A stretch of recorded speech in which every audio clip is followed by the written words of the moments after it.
Mag-usa ka tuig na tong nahitabo sa Rojas. Unsay imong tan-aw sir sa dagan sa ari una ko sir sa investigasyon? How do you find the process?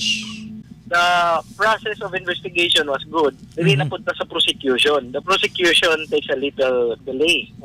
Medyo taod-taod na.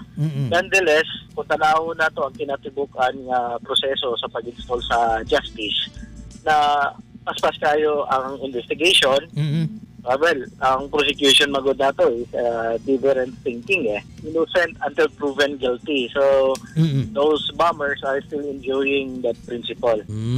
Okay. Yes, Ari ko sa kwan, sir. Kanang looking back, siyempre, we believe that there's always something good from out of anything that has happened.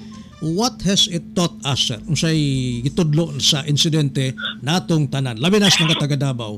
First, ang una is ang pagpakialam, no? Active citizenship. Kung hinumduman po nimo ato, sir, si Vice Mayor atong panahon na naghahatag na siya og mga warnings. Yes, sir. Na ay mahitabo. But then again, very relaxed ang kinatibukan.